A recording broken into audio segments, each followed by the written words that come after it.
શ્રીમદ ભાગવતમ સ્કંદ તૃતીય અધ્યાય 18 ભગવાન વરાહ અને દૈત્ય હિરણ્યાક્ષનું યુદ્ધ શ્લોક સંખ્યા 8 શબ્દ અર્થ અને અનુવાદ ભાવાર્થ શ્રીલ પ્રભુપાદ દ્વારા સ તે ભગવાન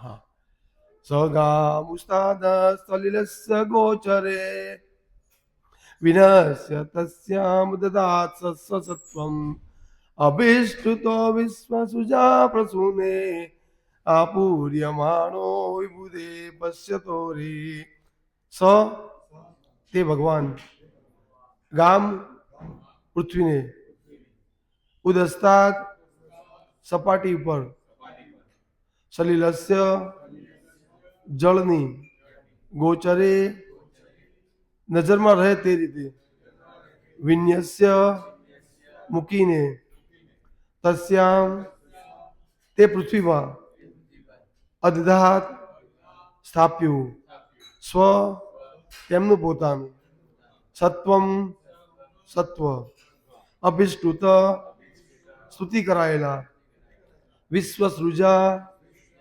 વિશ્વના સર્જક બ્રહ્મા વડે પ્રસૂને ફૂલોથી આપૂર્યમાણ સંતુષ્ટ થયેલા વિબુધે દેવો વડે પશ્યત દેખતા અરે શત્રુના અનુવાદ ભગવાનને પૃથ્વીને પોતાની દ્રષ્ટિમાં રહે તે રીતે પાણીની સપાટી પર મૂકી અને પાણીમાં તરી શકે તેવી નીચ શક્તિનો તેનામાં સંચાર કર્યો. શત્રુ જ્યારે જોતો ઊભો હતો ત્યારે વિશ્વના સર્જક બ્રહ્માએ ભગવાનના ગુણગાન કર્યા અને અન્ય દેવોએ તેમની ઉપર પુષ્પવૃષ્ટિ કરી. ભાવાર્થ ભગવાને પૃથ્વીને પાણી ઉપર કેવી રીતે તરતી રાખી હતી તે જે અસુરો હોય તે સમજી શકે નહીં, પરંતુ ભગવાનના ભક્તો માટે તો આ બહુ આશ્ચર્યજનક નથી. કેવળ પૃથ્વી જ નહીં પણ અનેક લાખો ગ્રહો હવામાં તરી રહ્યા છે અને તેમને આ તરતા રહેવાની શક્તિ ભગવાને આપેલી છે. આનો બીજો કોઈ શક્ય ખુલાસો જોવા મળતો નથી. ભૌતિકતાવાદીઓ કહી શકે છે કે ગ્રહો ગુરુત્વાકર્ષણના નિયમથી તરતા રહે છે, પરંતુ ગુરુત્વાકર્ષણના નિયમ ભગવાનના અંકુશ હેઠળ કે દોરવણી પ્રમાણે કાર્ય કરે છે. ભગવદ્ ગીતાનું પણ એ જ કહેવું છે. ભગવાને પોતાના વિધાન દ્વારા સમર્થિત કર્યું છે કે ભૌતિક નિયમો કે પ્રકૃતિના નિયમોની પાછળ અને સર્વગ્રહ મંડળોના વિકાસ, વૃદ્ધિ, ધારણ પોષણ અને ઉત્પત્તિ સર્વની પાછળ ભગવાનનું સંચાલન રહેલું છે. બ્રહ્મા આદિ જેવો જ ભગવાનની લીલાને સમજી શકે અને તેથી પૃથ્વીને પાણીની સપાટી પર રાખવાનું ભગવાનનું અભૂતપૂર્વ સામર્થ્ય જ્યારે તેમણે જોયું ત્યારે તેમની દિવ્ય લીલાની પ્રશંસા રૂપે તેમણે તેમની પર પુષ્પવૃષ્ટિ કરી. ઓમ અજ્ઞાનથી વિરાંધ્યસ્ય સલાકયા ભગવદ ગીતા છે સ્વયં રૂપ કદામમ દદાતિ સદાંતિકમ વંદેહમ શ્રી ગુરુ શ્રીપદકમલમ શ્રી ગુરુ વિષ્ણુવાસ્ય શ્રી રૂપમ સાગર જાતમ સગુણ રઘુનાથમ તમ સજીવમ સાદ્વૈતમ સાવધૂતમ પરિજન સહિતમ કૃષ્ણ ચૈતન્ય દીવમ શ્રી રાધા કૃષ્ણ પાદન સગુણ લલિતા શ્રી વિશાખાનિદાસ્ય હે કૃષ્ણ કરુણા સિંધુ દીન બંધુ જગતપતે ગોપીશ ગોપિકા કાંત રાધા કાંત નમસ્તુતે તપ્ત કાંચન ગૌરાંગી રાધે વૃંદાવનેશ્વરી વૃષભાનુસુતે દેવી પ્રણમામિ હરિપ્રિય વાંછા કલ્પતૃભ્યશ્ચ કૃપા સિંધુભ્યૈવ ચ પતિતાનાં પાવનેભ્યો વૈષ્ણવેભ્યો નમો નમઃ. જય શ્રી કૃષ્ણ ચૈતન્ય પ્રભુ નિત્યાનંદ શ્રી અદ્વૈત ગદાધર શ્રીવાસાદિ ગૌર ભક્તવૃંદ. હરે કૃષ્ણ કૃષ્ણ કૃષ્ણ હરે હરે ભગવદ ગીતા હરે રામ રામ રામ હરે હરે. હરે કૃષ્ણ. શ્રીમદ ભાગવતમના ક્લાસમાં આપ સૌનું સ્વાગત છે. ફરી એકવાર અહીંયા ભગવાનની અચિંત્ય શક્તિનું વર્ણન છે. અહીંયા કહે છે કે ભગવાને પૃથ્વીને પોતાની દ્રષ્ટિમાં રહે તે રીતે પાણીની સપાટી પર મૂકી અને પાણીમાં તરી શકે તેવી નીચ શક્તિનો તેનામાં સંચાર કર્યો. તો અહીંયા પ્રભુપાદ ભાવાર્થ પર લખે છે કે અસુર લોકો નહીં માની શકે આવું, કે આટલી મોટી પૃથ્વીને પાણીમાં કઈ રીતે તરતી રાખી શકાય. તો આ અચિંત્ય શક્તિ છે ભગવાનની. એટલે આપણે એ સ્વીકારવું પડે કે ભગવાનની જે અચિંત્ય શક્તિ છે ને, એ અચિંત્ય શક્તિ દ્વારા ભગવાન કોઈ પણ કાર્ય કરી શકે છે. શત્રુ જ્યારે જોતો ઉભો હતો ત્યારે વિશ્વના સર્જક બ્રહ્માએ ભગવાનના ગુણગાન કર્યા અને અન્ય દેવોએ તેમની પર પુષ્પવૃષ્ટિ કરી. તો આ જે ભગવાનનું પૃથ્વીને પાણીમાં તરતું મૂકવું એ કોઈ સામાન્ય કાર્ય નથી. તો ભગવાન જે કાર્ય, અસામાન્ય કાર્ય, જે માણસના મગજમાં નહીં આવી શકે, માણસ ક્યારેય કલ્પના નહીં કરી શકે એવું કાર્ય કરે ભગવાન. એટલે ભગવાન કહે છે કે મારો જે કર્મ છે, જન્મ કર્મ બહુ દિવ્ય છે. એને જે તત્વથી જાણે એ મારા ધામમાં આવી શકે. ભગવદ ગીતામાં એક શ્લોક છે 8મા અધ્યાયમાં,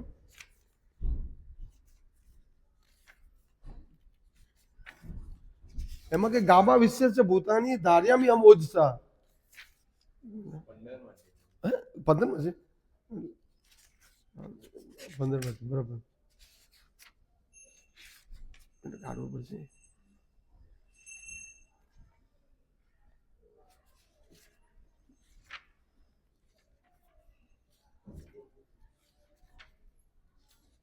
હા, ગામા વિશે છે ભૂતાની ધાર્યામી અમ ઓજસા પુષ્ણામી ઔષધિ સર્વા સૌમો ભૂત્વા રસાત્મકમ.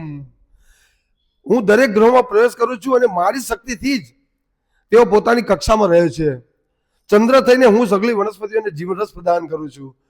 તો આ કોને ખ્યાલ આવે કે જે ભક્ત હોય, જે નિયમિત ભગવદ્ ગીતા ભાગવતમ નું જે શ્રવણ કરતો હોય એને ખ્યાલ આવે કે ભગવાને બહુ ક્લિયર કહે છે કે હું દરેક ગ્રહમાં જ્યાં સુધી પ્રવેશ નહીં કરું ને ત્યાં સુધી ગ્રહ કાર્ય નહીં કરી શકે. જે રીતે આપણું શરીર જે છે એમાં આત્મા જો નહીં હોય તો આ શરીરનું કોઈ વેલ્યુ નથી. એવી જ રીતે આ જે બ્રહ્માંડ જે છે એમાં ભગવાન પ્રવેશ કરે છે, ક્ષીરોદક્ષ વિષ્ણુ. તો ત્યારે ભગવાન પ્રવેશ કરે છે ને ભગવાનની શક્તિથી એ પોતાની કક્ષામાં રહે છે. કેટલા બધા કરોડો નક્ષત્રો ગ્રહો છે હવામાં. આપણે જોઈએ છે રાત્રે, જેમ કાલે પ્રભુજીએ કીધું કે આકાશમાં આપણે તારા જોઈએ છીએ, તો એવા અસંખ્ય તારા, નક્ષત્ર, ગ્રહો એ બધા ભગવાનની શક્તિથી, અચિંત્ય શક્તિથી તરી રહ્યા છે બધા. ચંદ્ર થઈને હું જ સગળી વનસ્પતિને જીવન રસ પ્રદાન કરું છું.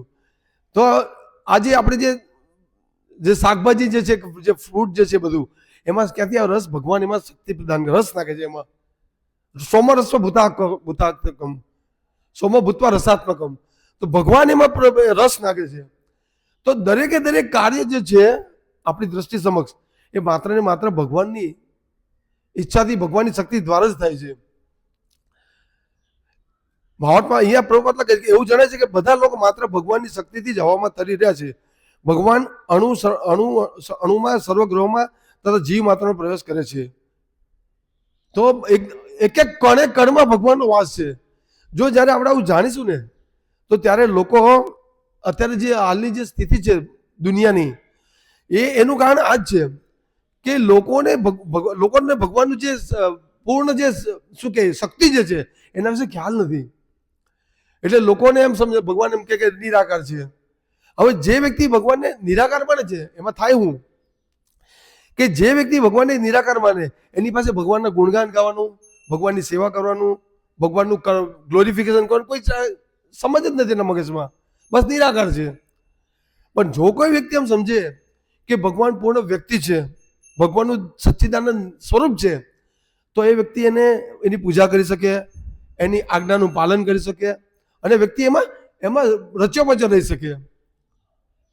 તો શું થાય છે કે જ્યારે વ્યક્તિ ભગવાનને નિરાકાર માને છે ત્યારે એ બીજા બધા કાર્યોમાં પોતાની બુદ્ધિને લગાવે છે અને અનિષ્ટ બ્રહ્માંડ જગતમાં અનિષ્ટ કાર્યો કરવા માટે એ અનિષ્ટ કાર્યો કરે છે. તો જ્યારે ભગવાન આવા દિવ્ય દેહ ધારણ કરે છે, વરાહ અવતાર, અન્ય અવતારો, તો જો જ્યારે કોઈ વ્યક્તિ જાણે કે ભગવાન આવું શરીર પણ ધારણ કરી શકે અને આવા અસામાન્ય કાર્યો પણ કરી શકે, તો શું થાય કે વ્યક્તિ એનામાં પરોવાયેલો રહે. અને આપણે ભગવાનમાં પરોવાયેલા નથી રહેતા, એને કારણે બધી ઘટનાઓ દુનિયામાં થયા કરે છે. કારણ કે લોકોને ફ્રી થઈ ગયા, એટલે નવરા પડી જાય એટલે મગજ જે છે ફ્રી થયા એટલે તમને કોઈને કોઈ એવા કાર્યમાં લગાડે જેથી જગતનું કોઈ કલ્યાણ નહીં થાય. પણ આપણે જાણીએ છીએ કે જે વ્યક્તિ ભગવાનને પરંપરા દ્વારા તત્વથી જાણવા માંગે છે, એ વ્યક્તિ ક્યારેય ફ્રી જ નથી હોતો. એ સતત ભગવાનના કેવી રીતે ભગવાનને ખુશ કરવું એમાં લાગેલો હોય છે. કેમ કે એને ખબર છે કે માત્ર ભગવાન નિરાકાર નથી, એનું એ પાસું છે ખાલી. પણ ભગવાન પરમાત્મા રૂપે છે અને સાક્ષાત ભગવાન છે, એ એક ભક્ત જાણે છે. એટલે એ સતત ભગવાનની સેવામાં પરેલો રહે છે અને હંમેશા લોકોનું સારું ઈચ્છે છે. અને ત્યારે જે ભક્ત, ભગવાનનો શુદ્ધ ભક્ત, એ ત્યારે લોકોને એવું માર્ગદર્શન આપે છે કે જેથી લોકોને સાચું જ્ઞાન, સાચી શાંતિ મળી શકે. આજે દુનિયામાં શા માટે અશાંતિ છે? કારણ કે લોકોને શરીરથી ઉપર કંઈ સમજવામાં આવતું જ નથી. પરમાત્મા વિશે કે ભગવાન વિશે કે કઈ રીતે દુનિયામાં શાંતિ આવે સમજવામાં આવતું જ નથી. પણ શ્રીલ પ્રભુપાદ કહે છે કે જો તમે ખાલી કૃષ્ણ ભક્તિ વિશે પ્રચાર કરશો ને, પરમ સત્ય વિશે, તો દુનિયામાં શાંતિ આવશે. આખી દુનિયા કહે છે કે ભગવાન એક છે, બધા જ કહે છે ભગવાન એક છે, પણ ભગવાન એક છે એ કોણ છે એ તો ખ્યાલ નથી આવતો કોઈને.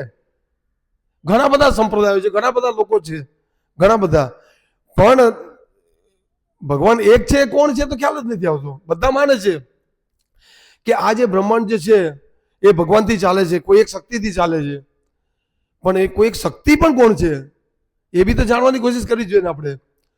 જ્યારે તમે એ જાણવાની કોશિશ કરશો કે એ પરમ વ્યક્તિ કોણ છે, તો તારે એ પરમ વ્યક્તિના સંપર્કમાં આવવાથી તમને એ પરમ વ્યક્તિ એવા આદેશ આપશે કે જેથી તમે લોકોનું કલ્યાણ કરી શકો.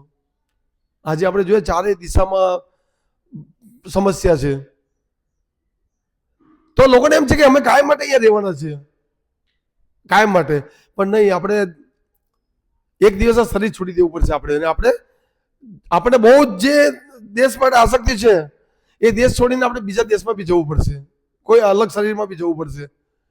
આ જ્ઞાન જ્યારે લોકોને સમજવામાં આવશે ને ત્યારે જ લોકોમાં ત્યારે જ વિશ્વમાં શાંતિ આવશે. નહીં તો લોકો કરોડો વર્ષ સુધી ગમે તેટલું કરશે ને શાંતિનો કોઈ ચાન્સ નથી. એટલે પ્રભુપાદ કહે છે કે જેટલું બને એટલું પ્રચાર કરો બસ. તો અહીંયા આ ભગવાનની એક અચિંત્ય શક્તિનું વર્ણન છે કે ભગવાન કંઈ પણ કરી શકે. ભગવાન જ્યારે દ્વાપરમાં પ્રગટ થયા તો ભગવાન ફક્ત 7 વર્ષના હતા, નાખો ગોવર્ધન ધારણ કરેલો. પણ તો પણ લોકો નહીં સમજે ને, કેમ કે આના માટે વ્યક્તિ ભક્તોના સંગમાં હોવો બહુ જરૂરી છે, એનું મન સાત્વિક હોવું બહુ જરૂરી છે. જો તમારો આહાર વિહાર તમારું એવું નહીં હોય તો તમે સમજી જ નહીં શકો, તમને સ્પેક્યુલેશન જ લાગે આ વસ્તુ. પણ આ વસ્તુ એક ખરેખર રિયલ છે. હવે આજકાલ આ મોબાઈલની શોધ નીકળી છે, તો મોબાઈલમાં એઆઈ આવ્યું તો કે એમાં એક વ્યક્તિનો ફોટો મૂકીને ગમે તે બતાવી શકે, એમ ગમે તે બોલી શકે, અને એઆઈથી એટલું બધું જેની કોઈ કલ્પના નહીં કરી શકે આપણે, એવું એ એઆઈની જે એપ્લિકેશન છે એથી થઈ શકે. તો જે એક સામાન્ય તુચ્છ બુદ્ધિનો માણસ આવું બનાવી શકતો હોય તો ભગવાન શું નહીં કરી શકે? ભગવાને તો બુદ્ધિ આપી છે બધા જીવને. તો ભગવાન માટે આ પૃથ્વીને તરતી રાખવી બહુ સામાન્ય કાર્ય છે. જેમ આપણે પેલી કથા બી સાંભળીએ છીએ કે પેલી બ્રાહ્મણને મોચી વાળી, તો એ મોચીને વિશ્વાસ છે કે મારા ભગવાન બધું કરી શકે. કેમ કે જો એક વડનો જે ટેટો છે એમાંથી કરોડો વડના ઝાડ બની શકે, તો મારા ભગવાન હાથી કેમ સોયના હોલમાંથી હાથી નહીં પાસ કરી શકે? તો આ બધું ભક્તોના સંગમાં જ ખબર પડે, નહીં તો અસુરો નહીં સમજી શકે આમાં. તો અહીંયા એવું જ થયું કે આ હિરણ્યાક્ષ છે એને એમ ખબર નહીં પડી કે આ ભગવાન છે. એમ બ્રહ્માજી જોઈ ગયા, જાણી ગયા કે ભગવાન જ છે, એટલે એમણે એમની પર પુષ્પવૃષ્ટિ કરી. કેવળ પૃથ્વી પર નહીં પણ અનેક લાખો ગ્રહો હવામાં તરી રહ્યા છે અને તેમને આ તરતા રહેવાની શક્તિ ભગવાને આપેલી છે. આનો બીજો એવો કોઈ શક્ય ખુલાસો જોવા મળતો નથી. ભૌતિકતાવાદીઓ કહી શકે કે ગ્રહો ગુરુત્વાકર્ષણના નિયમથી તરતા રહે છે, પરંતુ ગુરુત્વાકર્ષણના નિયમ ભગવાનના અંકુશ હેઠળ કે દોરવણી પ્રમાણે કાર્ય કરે છે. જેમ કે ન્યૂટનનો નિયમ છે કદાચ ગુરુત્વાકર્ષણનો. તો એક વૈજ્ઞાનિકે નિયમ આપી દીધો કે ભાઈ ગુરુત્વાકર્ષણ એટલે કોઈ પણ વસ્તુ ઉપરથી ફેંકો એટલે નીચે નહીં આવે, એમણે નિયમ બનાવી દીધો, બરાબર. પણ એ નિયમ બનાવનાર એ નિયમ જે છે એ પણ ભગવાનની શક્તિથી કાર્ય કરે છે. ભગવાને ન્યૂટનને બુદ્ધિ કોને આપી? ભગવાને.